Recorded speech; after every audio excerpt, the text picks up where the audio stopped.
오늘 먼저 태블릿 PC 소식 알려드리고 본론으로 들어가기로 하겠습니다. 김기수 변호사 외 1,000명, 변희재 씨도 포함됩니다. JTBC 손석희 사장을 모해 증거 위조죄로 고발을 남대문 경찰서에 했다는 소식입니다.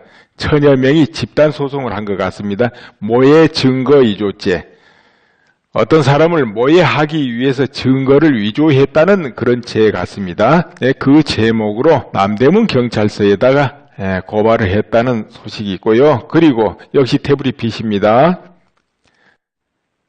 태블릿 PC 진상조사위원회, 여기 대표가 김경재 씨죠. 변희재 씨도 거기 소속돼 있죠. 그런데 17일 방송통신위원회를 방문한 것 같습니다. 왜 심의 요청을 했는데 아직도 심의를 안 해주냐 하고 방문한 거죠. 2달이 됐는데도 아직 심의를 안 들어간 거예요. 그런데 이런 말이 나온다는 거죠.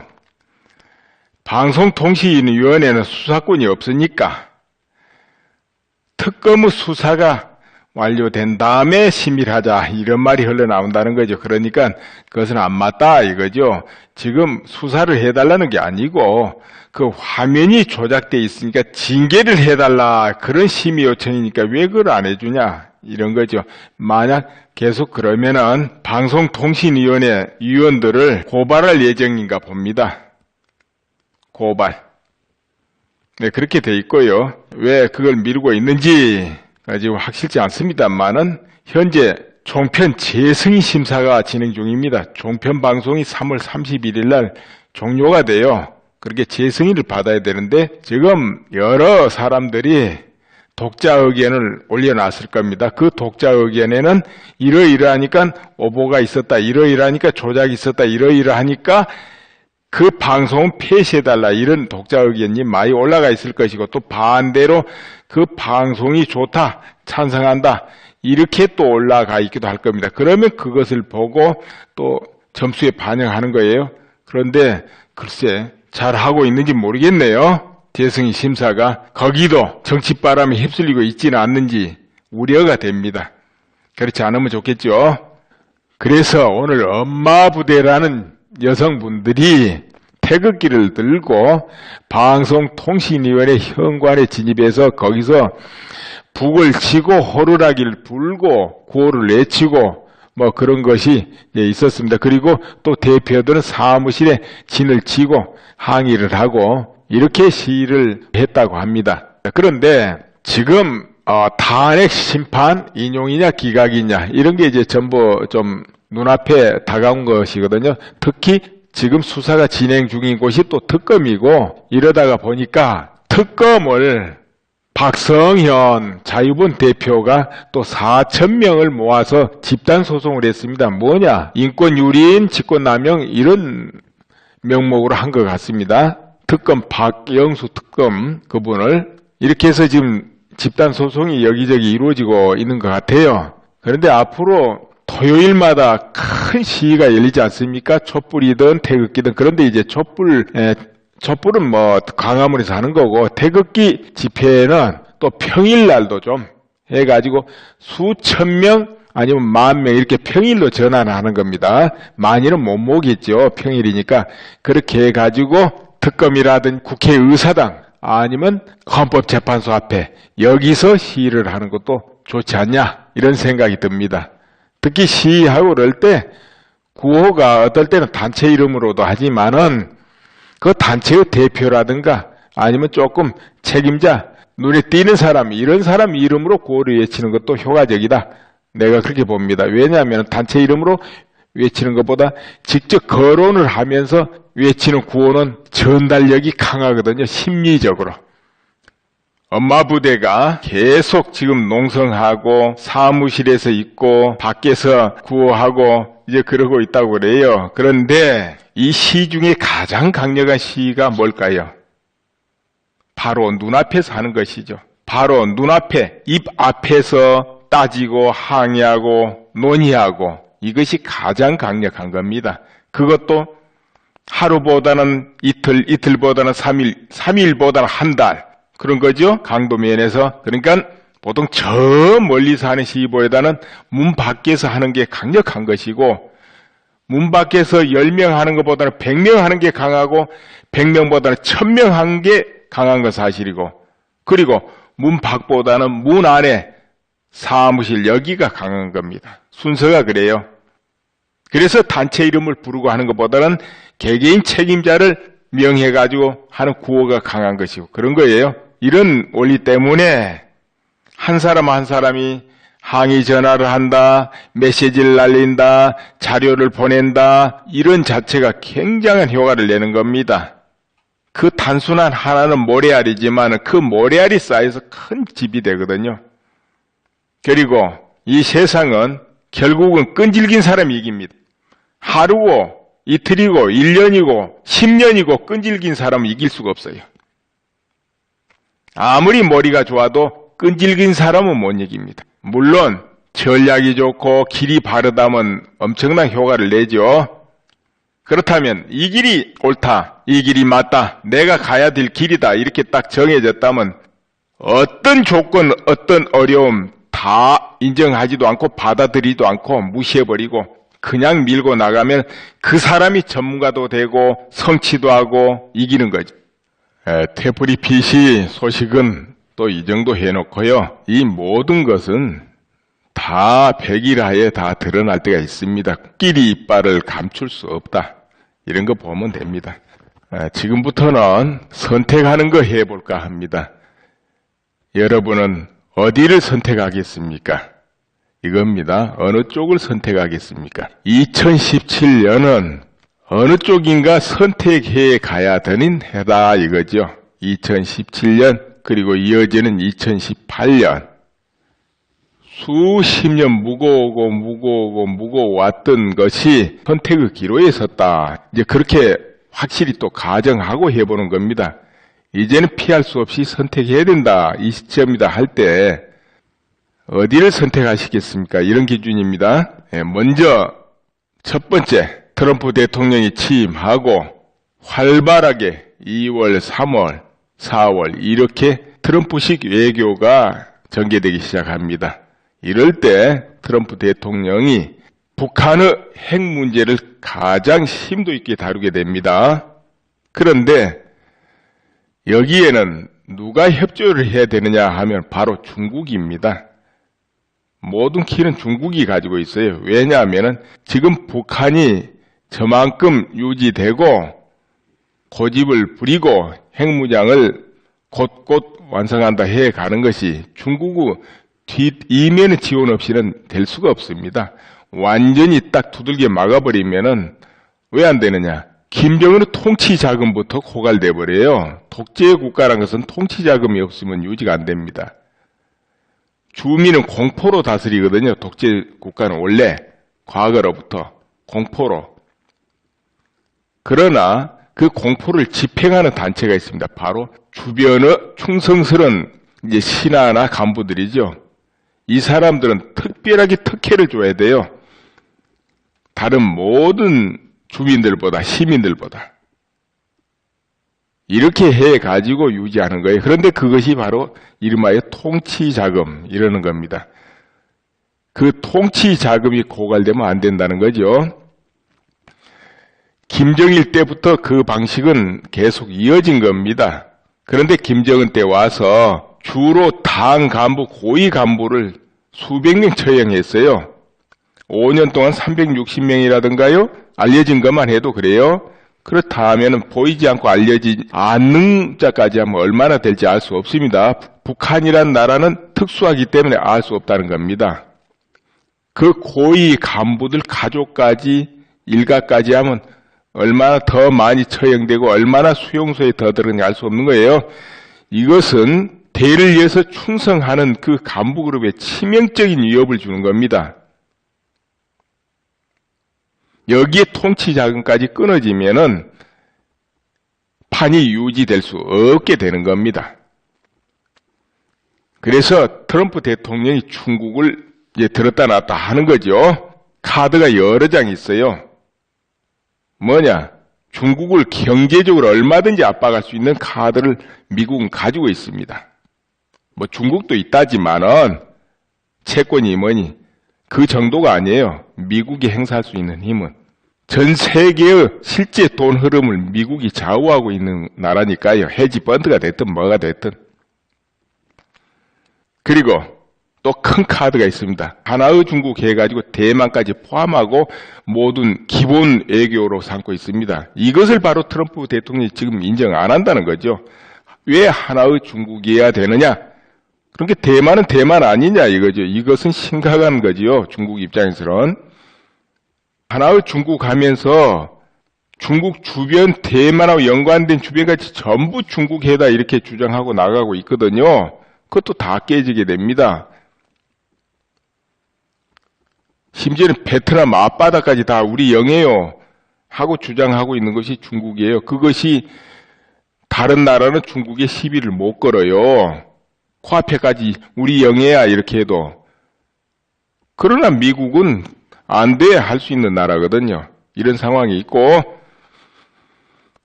또 하나의 중대한 카드가 있습니다. 바로 한일 핵무장을 용인해버리겠다. 이렇게 할 때 중국한테는 치명적이라는 거죠. 중국이 북한만 싸고 돌 수 없는 상황이 벌어지는 거예요. 결코 이거는. 그래서 지금부터 미국 트럼프가 취하는 행동을 중국은 내면으로 묵인할 수밖에 없게 된다는 거죠. 협조해야 되고 그렇게 될 때 유엔의 제재가 진행되는 것이고 그것이 또 안 되면 또 카드가 뭐가 있습니까? 중국 기업을 다 제재해버리는 겁니다. 오바마는 말만 했어요. 제재 안 했습니다. 제대로. 트럼프는 완전히 제재에 들어갈 겁니다. 한편으로는 김정은 정권을 교체하기 위한 작업이 들어가고 중국도 그렇게 할 수가 있어요. 그리고 특단의 조치가 있습니다. 뭡니까? 북한의 핵무장이 아직 덜 완성됐다 이렇게 보고 특히 무수단 미사일 실패 많이 하죠. 7번 쏴서 6번 실패했습니다. 거기에 핵무기 실을 수 없죠. 아직까지는 그래요. 물론 조금 있으면 다 개선돼 버리겠죠. 이럴 때 미국이 특단의 조치를 한다면 핵무장이 완료되기 전에 해야 되게 됩니다. 완료되고는 못해요. 어떤 나라도 할 수가 없어요. 여기서 특단의 조치가 바로 북한 핵기지 폭격입니다. 그거는 한국군이 협조를 하든 말든 미국이 주도하여서 알아서 해버릴 수 있는 거예요. 국내에 사드가 설치되든 말든입니다. 우리 국내에 사드가 설치된다 하면은 혹시 날라올지 모르는 북한의 미사일 이것을 고고도에서 막아주는 거거든요. 중고도 이하는 한국에도 요격하는 체제가 지금 돼 있습니다. 그러나 고고도는 아직 없어요. 이 고고도 미사일을 사드가 막는 건데 그 고고도 미사일이 한국에 날아오지 못하게 하기 위해서 설치하는 건데 이것을 야당 일각의 반대로 못할 수도 있습니다.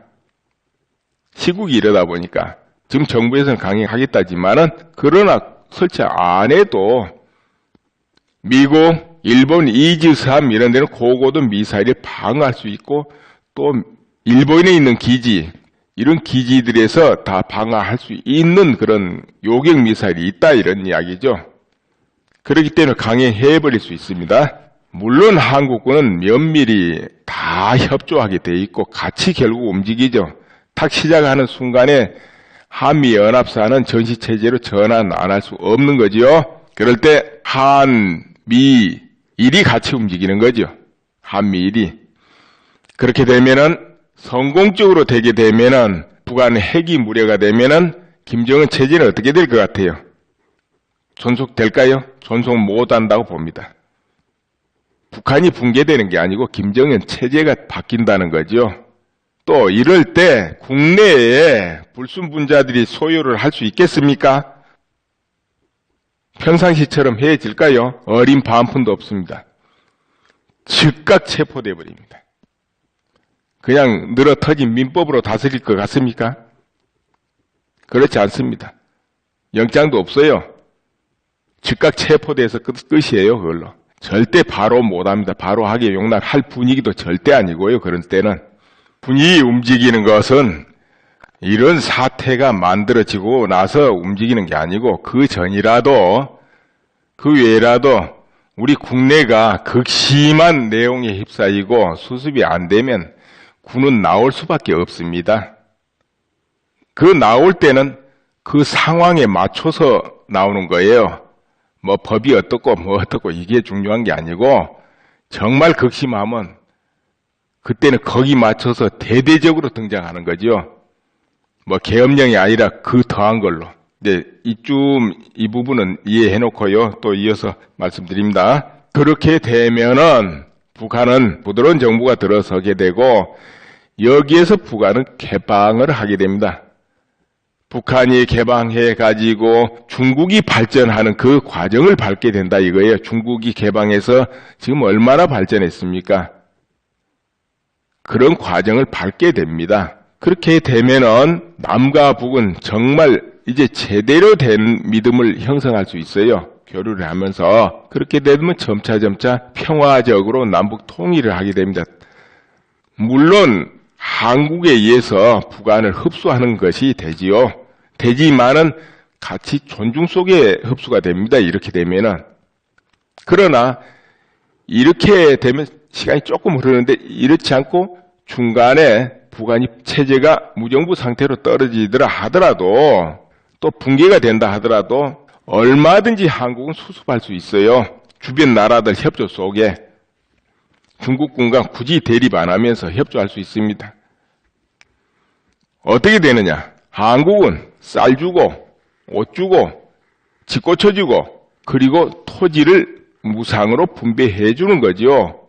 국가 소유로 돼 있으니까 그걸 분배해 줍니다. 이렇게 하면은 북한이 붕괴된다 하더라도 수많은 수십만 수백만 난민이 발생하고 이럴 일이 없게 됩니다. 왜? 내 땅, 내 집 있고 먹을 쌀이 있으면 안 떠나요. 그게 안 되니까 이때다 하고 난민이 발생하는 것이지. 자유로운 세상이 오고 더 좋은 세상이 오고 희망이 있는데 왜 떠납니까? 거기다가 한국의 그 능력 있는 모든 기업들이 다 투자에 참여하고 전 세계 기업들이 다 투자하게끔 길을 열어줍니다.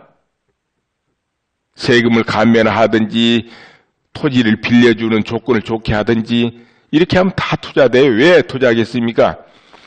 주변에 인구가 얼마입니까? 중국 14억 인구예요. 일본 1억 2천 1억이 넘죠. 한국 그렇죠. 또 경제력이 얼마입니까?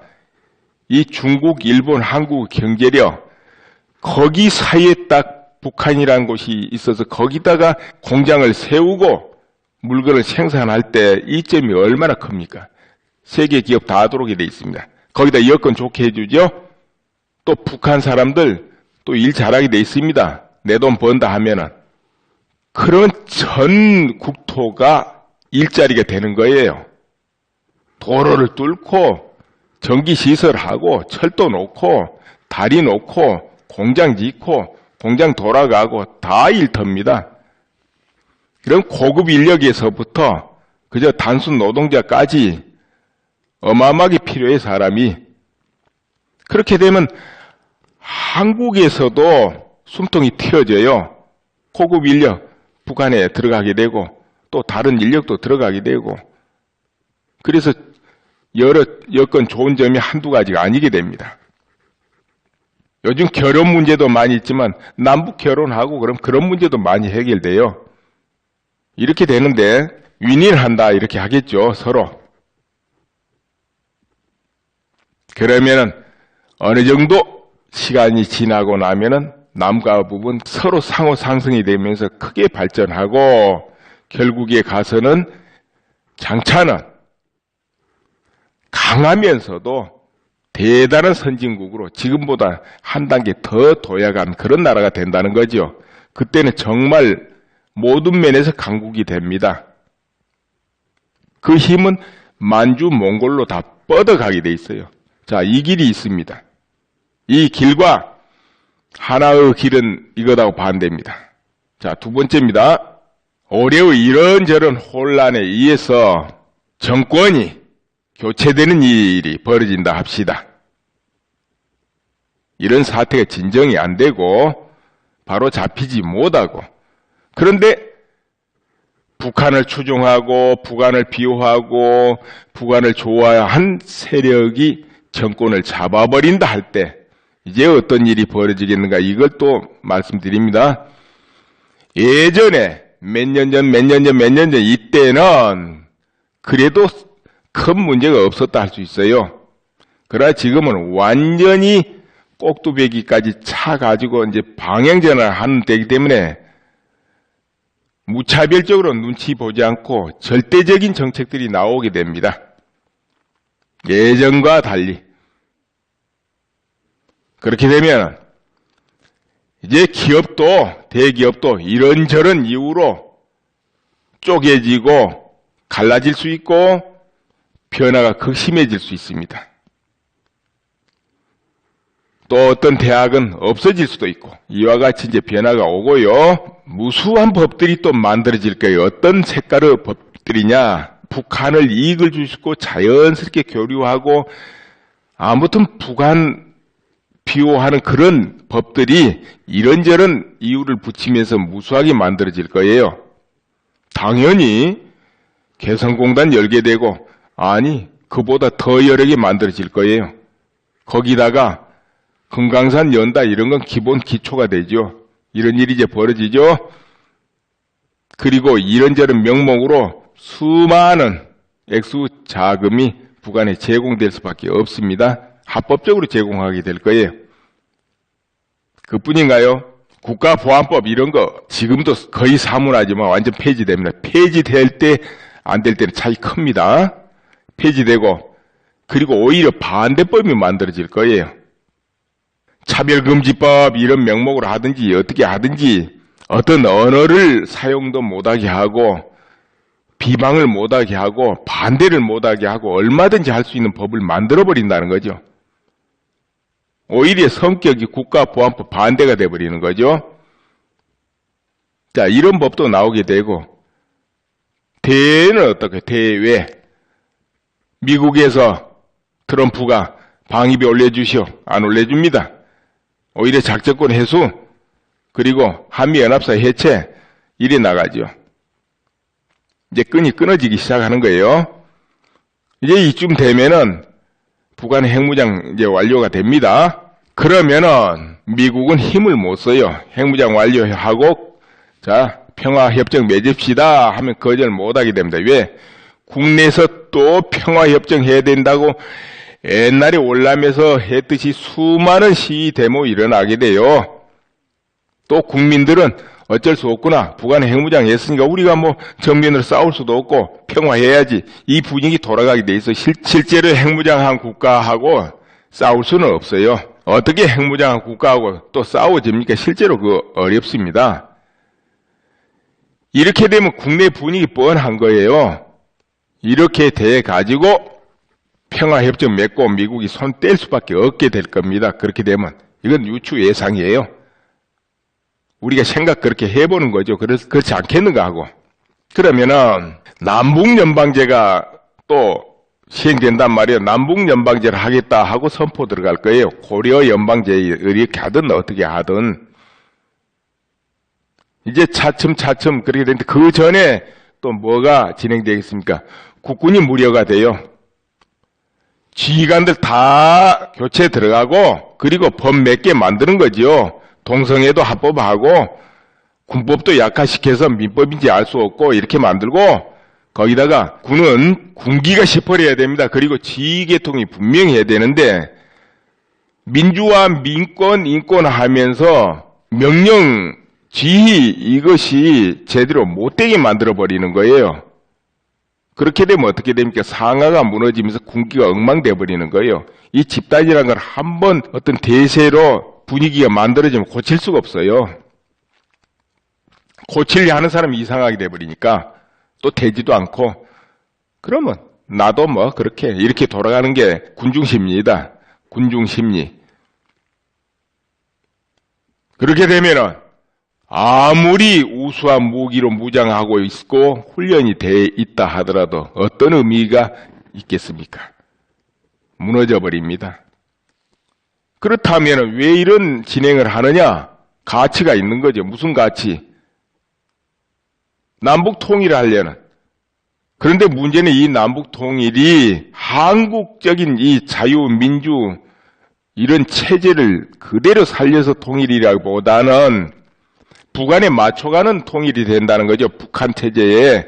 이것이 이제 큰 중대 문제가 되는 거예요. 결국 핵무장한 북한에 의해서 흡수당하는 겁니다. 한국이. 근데 이 과정이 순조롭지 못하면 바로 그때 북한군 밀고 내려와 버려요. 여기서 들고 일어나서 다 바꿔버리. 그럼 끝나는 거예요. 이제 완전히 평정이 돼버렸다.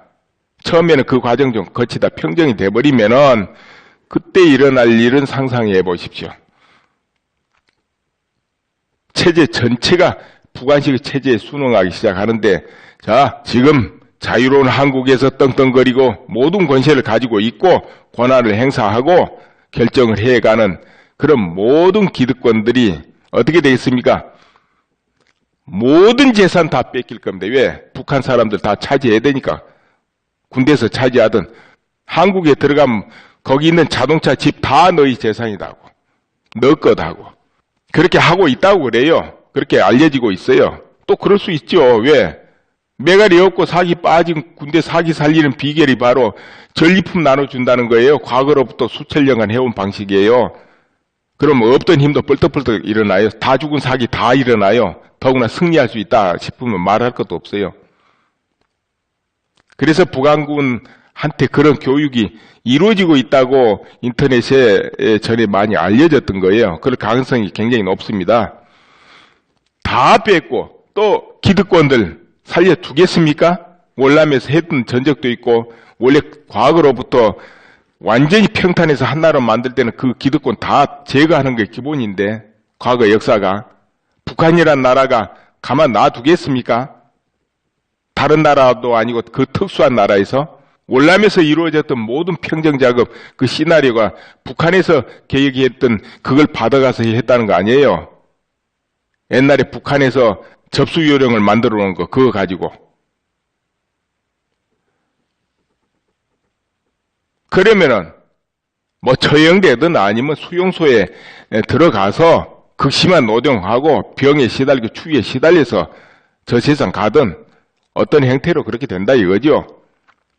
그리고 간신히 살아남아도 날마다 밤에 점호 받고 방문 열고 가족 몇 명이서 확인하는 점호, 또 어디 이동을 하고 여행을 해도 허가증 받아야 되고 국내에서 허가증 받는 거예요. 뭐 외국 가는 건 말할 것도 없고 외국인들 가지겠습니까? 국내에서도 허가 받아야 된다는 거죠. 지금도 북한은 그렇게 하고 있으니까. 평양에 누구 오면은 밤마다 열어보고 당신은 어디서 왔어? 허가증 내놔. 이게 북한이거든요. 지금도. 북한은 지금도 그러니까. 여러분 그러면 어떻게 될 것 같아요? 숨쉬고 살 것 같습니까? 뭐 미치고 환장하겠지만 결국 적응을 할 거예요. 인간은 적응하는 거니까. 그리고 취업의 자유? 그런 게 어디 있어요? 정해진 대로 가서 일해야지. 취미활동? 그걸 어떻게 해요? 통신, 통화, 발언? 다 검열 받아야 되는데. 서로 감시해야 되는데. 옆집끼리. 보고해야 되고. 매주 사상학습 계속 받아야 되고. 인간개조 한다는 명목으로 길고 긴 기간 교육받아야 되고. 군중대회 한다면서 동원돼야 되고. 일상화될 거예요. 지금 당장 북한이 그렇게 하고 있잖아요. 지금까지도 수십 년간. 이런 길이 이제 두 가지가 나왔습니다. 이 두 길 말고 중간길도 있겠죠? 지금처럼 그대로 나가는 거. 그랬으면 또 그것도 얼마나 좋겠습니까? 그렇죠? 이제 선택의 기로는 쭉 나갈 수 없을 때 이제 하는 거죠. 쭉 나갈 수 있으면 그냥 나가면 되고. 그렇지 않습니까? 근데 쭉 나갈 수 있을 거다 이렇게 생각하시는 분들은 양쪽 다 선택 안 할 거야 이럴 수도 있겠죠. 그러나 이제 쭉 나가기 어려운 시점에 와버렸다 이렇게 하고 가정하고 하는 겁니다. 선택을. 이제 그렇게 되지 않겠냐 하고 선택하셨습니까? 그러면 다른 거 해보겠습니다. 있는가 없는가 살펴보기로 하겠습니다. 있다 없다. 이제 이거는 남과 북의 군사력 무력이라도 좋고 힘을 평가해 볼 거예요. 당연히 그렇게 하면은 비교 자체가 안 되죠. 언뜻 보면 왜? 우선 인구수에도 차이 나고 경제력, 모든 능력, 비교 자체가 안 되죠. 아예 수십분의 1밖에 안 되니까 북한이라는 나라는 이 한국 사람들의 모든 기술적인 전문적인 그 익힌 힘과 경제력, 활동력 이 자체가 사실은 한국의 에너지 힘이거든요. 총 대포 이게 문제가 아니고 한국군의 무기 이런 거 다 하면은 북한은 비교가 안 되죠. 우선 당장 드러난 건 그래요. 개임 상대가 아니다는 거죠. 그렇게만 보면. 그렇죠? 그렇지만 그게 전부가 또 아니라는 거죠. 그래서 다른 이면까지 다 같이 보겠습니다. 우선 핵무기, 북한 핵무기가 없다. 핵무장 완료 못한다. 그럼 좋죠? 근데 핵무장 완료 직전이다. 이렇게 되면 심각해지는 겁니다. 이건 있답니다. 왜 심각해집니까? 당장에 실제로 핵무장 완료해버리면은 우리는 어떻게 합니까? 우리는 거기에 대한 대비할 힘이 있습니까? 없습니까? 없죠? 지금 미국에 의존하고 있는데 핵우산 그것도 의미 상실이 돼버린다 이거죠. 핵무장 완료하는 순간에 왜 미국을 타격할 수 있기 때문에 북한이 물론 미국은 능히 요격하지만 요격이 100%도 되질 않아요. 놓친다 그 말이에요. 놓쳤을 때 미국의 군 기지가 타격을 받거나 아니면 도시 하나가 날아갈 수도 있다는 거죠. 이런 위험이 있기 때문에 한반도에 어떤 일이 있을 때 미군이 개입을 못한다는 거죠. 의회에서 승인도 안 해주고 대통령이 결단도 못 내리고 자국 사람 한 명만 죽어도 인권 하는 나라에서 그런 위협을 감수하면서 동맹 맺었다, 조약했다 이 명분으로만 가지고는 안 된다는 거죠. 재래전은 딱 지켜지겠지만 핵전에는 안 된다는 거지요. 물론 북한이야 그렇게 되면 북한이 아예 없어져 버리겠지만은 그러든 저러든 부자는 몸조심하기 때문에 그게 안 된다는 거지. 그것을 바로 북한은 노릴 수 있습니다. 그 심리를. 그래서 핵무장 완료하면은 모든 것이 판이 뒤집혀요. 당장에 우리나라 사람들도 그러잖아요. 핵무장한 북한과 어떻게 해볼라 하겠습니까? 의지가 꺾여버립니다. 싸울 수도 없으니까. 이제 평화 할 수밖에 없어요. 근데 그 평화가 평화한다고 평화됩니까? 평화와 자유는 공짜가 없어요. 지켜낼 힘과 어떤 경우도 전쟁할 수 있는 그 준비와 두려움 없는 그 의지, 그것이 뒷받침돼야 자유와 평화가 있는 거예요. 그냥 입으로 약자가 평화한다고 평화가 됩니까? 그것은 종속과 노예의 길일 뿐입니다. 약자는 평화 소리 하면 안 돼요. 강자가 하는 거예요, 그런 거. 강자가 아량으로 평화 하는 거예요. 아량을 베풀고. 약자는 평화 그런 거 없어요. 이제 이런 상황이 됩니다. 그럼 또 북한의 군사력이 또 뭐가 있을까요? 땅굴입니다. 수도권으로 들어왔다 안 들어왔다 이제 이겁니다. 수도권에 땅굴이 안 들어왔다 이제 없답니다. 이거 없다면 간단해요. 그럼 북한은 핵만 가지고 한국을 어떻게 할 수가 없겠죠. 왜냐하면 기존 재래 군사력이 거의 붕괴됐으니까. 물론 한국에서 지원해주고 물자 들어가고 돈 퍼주고 그럼 또 금방 회복되죠. 자, 이런 상황이죠. 근데 땅굴이 들어왔다 수도권에 30년 40년 파가지고 들어와 있고 완성돼 있다. 이렇게 될 때는 우리는 그걸 어떻게 찾아내고 어떻게 파괴하고 어떻게 막겠습니까? 그건 기습용으로 딱 한 번 쓰려고 만든 건데 대대적으로 나와서 한꺼번에 해결하려고. 그것도 한밤중에 쿨쿨 잘 때 모든 주요 시설, 주요 인사를 바로 체포하면서 시작할 건데 그것도 한국군 복장하고 아니면 사복 입고 이럴 때 이것을 실제라면 어떻게 제압할 것입니까? 이게 준비가 돼 있느냐 이런 거죠.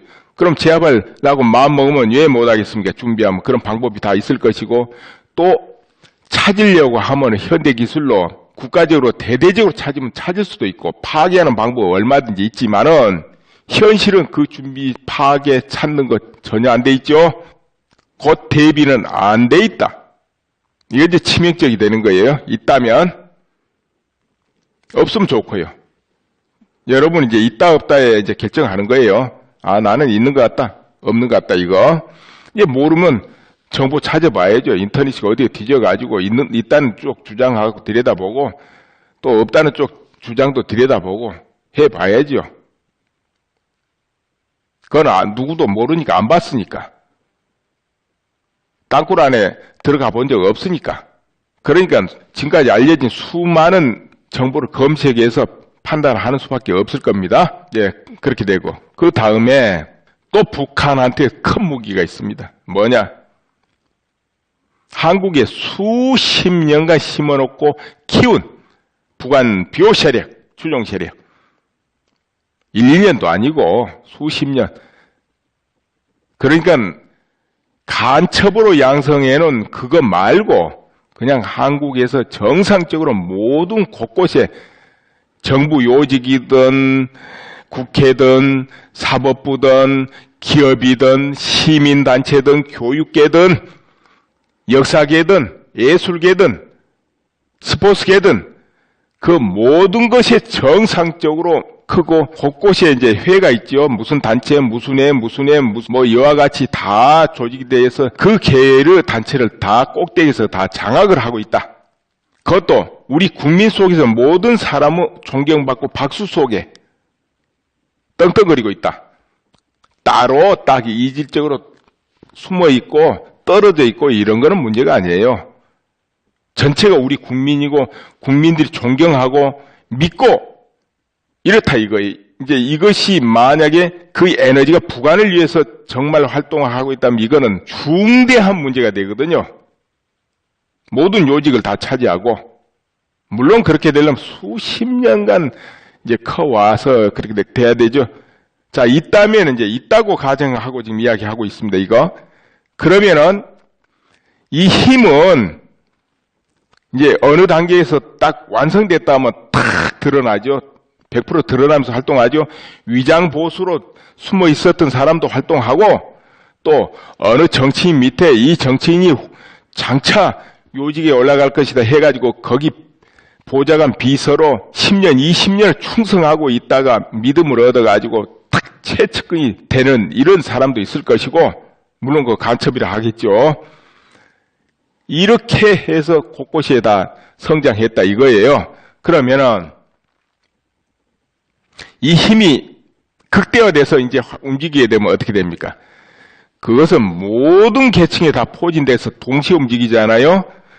그렇기 때문에 대통령보다 훨씬 힘이 더 강할 수밖에 없습니다. 대통령의 힘이 미치는 곳은 주로 행정부하고 기타 몇 군데입니다. 그러나 이 조금 전에 말한 힘은 전 분야에 걸쳐 있고 이것이 따로따로 움직이면 별거 아닌데 동시 협력에 들어가면은 그 강대함은 누구도 못 꺾는 거죠. 대통령 어림없어요. 자, 이거 있다 할 때는 이것만큼 큰 무기가 없습니다. 북한이 군사력이 다 무너져도 이 힘을 이용해서 남한을 접수할 수 있는 겁니다. 자, 그럼 없다. 그런 게 어딨냐? 이 시대에 무슨 뭐 그런 게 어디 있어? 다 옛날에는 있었겠지만 다 소멸되고 끝났지. 아이고 너무 편합니다. 그러죠? 없으면 아주 좋네요. 아, 너무 편하고 좋습니다. 자, 여러분은 다 선택해 봤습니까? 요즘 박근혜 대통령 탄핵 기각이냐 인용이냐 또 관심도 많고 시끄럽고 나라가 지금 정말 여러 가지로 어렵죠. 또 경제적으로도 많이 그러다 보면 어렵잖아요. 일손도 안 잡히기도 하고 이런 상황이 지금 계속되고 있는데요. 올해는 어차피 이보다 더한 일도 터지고 그런 해라고 이제 보고 있습니다. 제가 그래서 변곡점이다 이런 주장을 했어요. 그러니까 수십 년 만에 오는 변곡점, 갈림길이라는 거죠. 이 갈림길에는 그냥 갈림길이 되는 게 아니고 큰 어떤 변화를 수반하고 진통을 겪기 마련인 거지요. 진통을 크게 겪는 거다 이거죠. 어떤 나라가 바뀌고 무너지고 흥하고 이런 게 다 변곡점이거든요. 그게 뭐 자주 있는 건 아니잖아요. 이 변곡점이 조용할 수만은 없어요. 그렇기 때문에 어떤 것이 닥쳐도 우리 국민들이 딱 단합하고 지혜롭게 딱 각성하고 길을 미리 대비해서 나가고 이렇게 하면은 문제없이 다 헤치고 나가는 것이고, 물론 평화롭게 하지 못할 경우도 있지만은 그 역사라는 것은 계속 평화만 유지될 수도 없는 거 아니에요? 그렇기 때문에 그런 것도 두려워할 필요가 없고, 또 사람이 살기도 하고 죽기도 하고 그러는 것이지, 또 평화로움은 시끄러움도 있는 것이고 그런 것이지 꼭 그런 걸 두려워하고 이래서 될 일은 아니죠. 막말로 말해서 죽어도 한 번밖에 더 죽냐 이런 마음 먹으면 되는 거고, 또 살려는 마음이 없고, 살려 하기 때문에 두려워요. 좀 잘 때 보려고 하니까 두렵고 좌절하고 그런 마음 없고, 그저 굳건하게 하면은 다 헤쳐나간다고 보죠. 그러나 이제 맞으니 틀리니 옳으니 그러니 이게 누가 잘했니 못했니 여기에 빠져버리면은 큰 흐름을 못 본다는 거죠. 휩쓸리고 속아버리고, 특히 평시가 아니고 전쟁, 그저 어떻게 목표 정하고 저걸 성취해야지, 얻어야지, 뺏어야지 이렇게 정해놓고 하는 건 전쟁이거든요. 총 들고 하는 것만 전쟁이 아닙니다. 그런 일단 전쟁은 거의 모든 것이 거짓이고 음모고 억지예요. 왜? 뭐 그렇게 하든 저렇게 하든 뺏으면 그만이니까. 뺏어버리면. 그래서 힘 있는 쪽에서 그런 마음으로 딱 목표 정하고 나가면 거의 진실된 게 없어요, 그 안에. 근데 우리 국민들이 그걸 파악 못하고 평상시 평화로울 때 그런 공정으로 하는가 보다, 공정성으로 하는 것보다 이렇게 하면 다 속아버리는 거죠. 또 세뇌 당해버리고. 그러니까 다른 각도에서 이거 아니지 않는가 이런 마음으로 다른 각도에서 봐야 돼요. 자기를 위해서. 어리석으면 자기 손해거든요. 다른 각도에서 어떻게 봅니까? 늘 보고 듣던 뉴스 그만 보고 인터넷에서 다른 소리 하는 것도 들어본다 이거죠. 다른 각도에서 반대하는 소리도 들어보고, 그래가지고 평가를 해보는 거예요. 양쪽을 다 들어보고. 그러면 알게 돼요. 어디가 진실이 있고 나한테 어떤 것이 이길지. 그리고 정치인들한테도 속으면 안 돼요. 왜냐하면 정치인들은 언제든지 말 얼굴 다 바꿉니다. 누군들 앞에 좋아하는 소리 늘어놓는 건 누구는 못하겠습니다. 인권, 자유, 나라를 위해서, 경제를 위해서 뭐 어떻게 한다. 그런 거 요즘 초등학생 보고 하라 해도 너무 잘해요.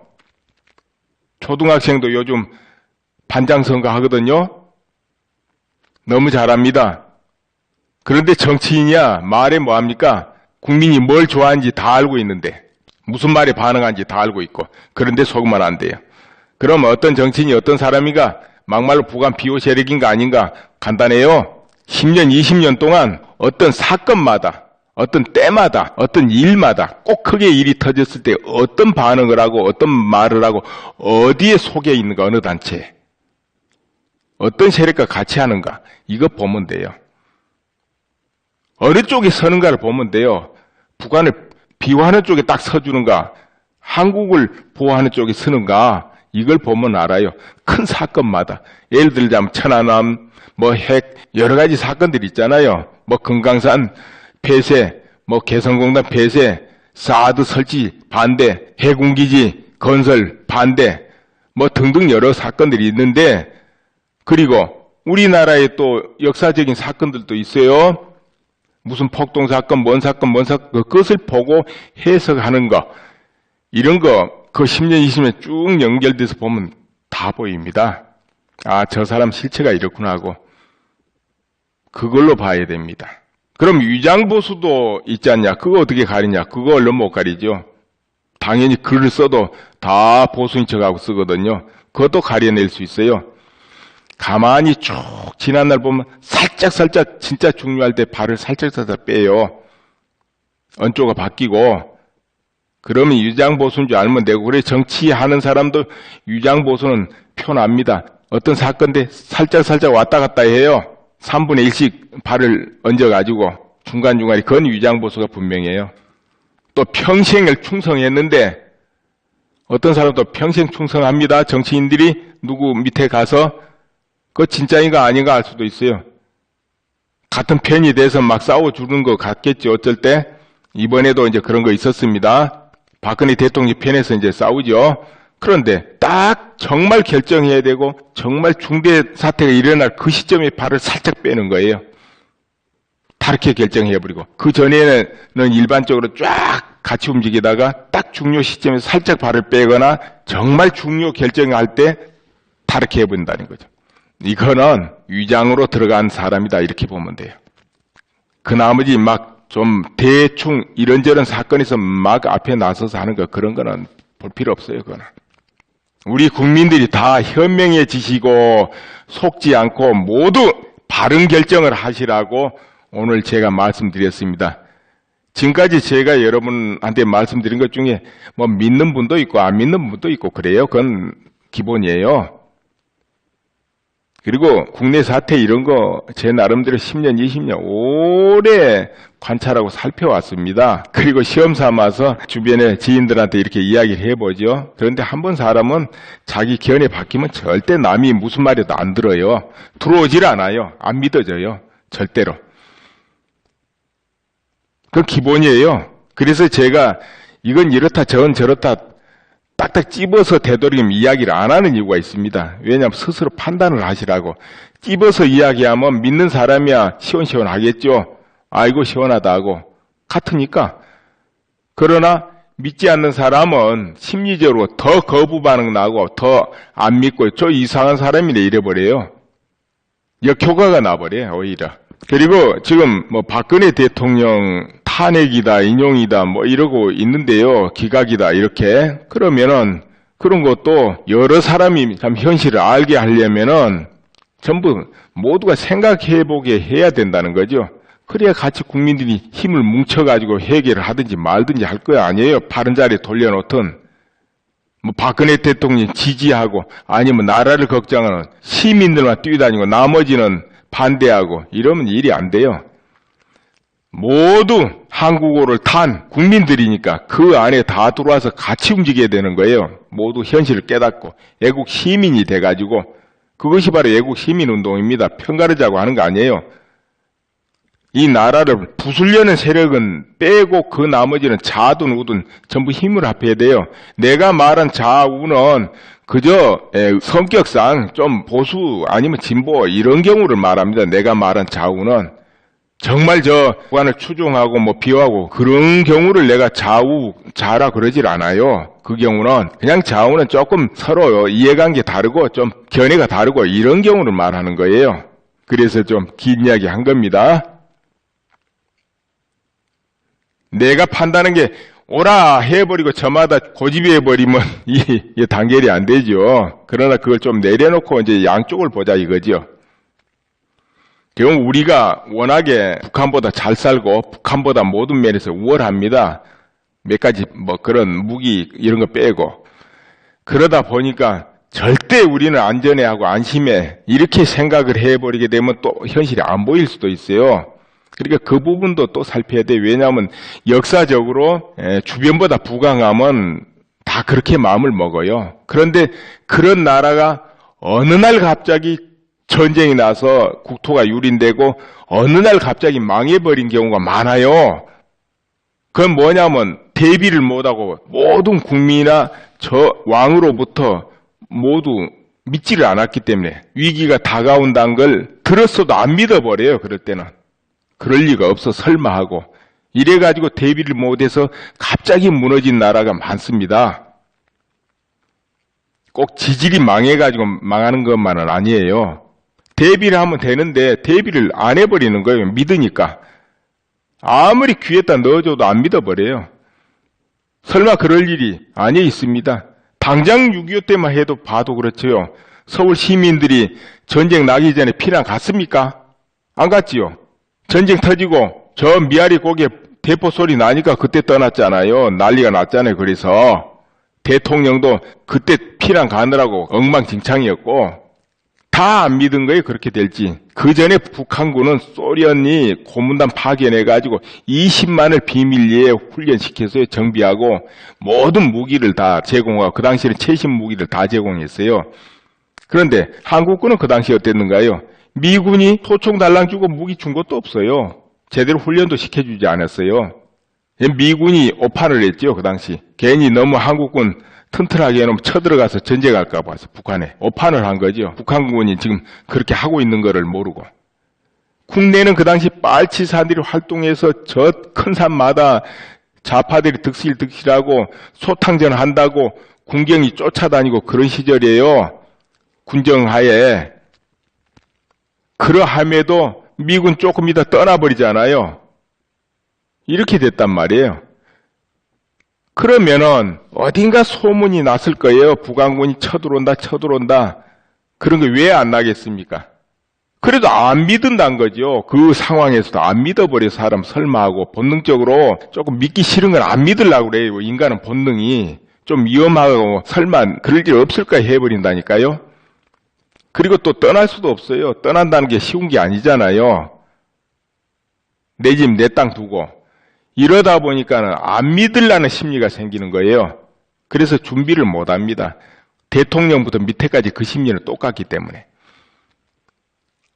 임진왜란 때도 그래서 대비를 못 했어요. 일본군이, 외군이죠. 외군이 쳐들어올라 할 때 1년, 2년 오래 준비를 합니다. 그런 거. 식량도 모으고 훈련도 하고 무기도 모으고 배도 만들고 그러지 않습니까? 그럼 소문 다 들려와요. 왕래를 하니까. 그런데도 안 믿은 거예요. 그런저런 심리 때문에. 그래가지고 준비 안 해서 임진왜란 그렇게 초기에 혹독하게 당한 겁니다. 월남이 무너진 것도 그래서 무너졌고요.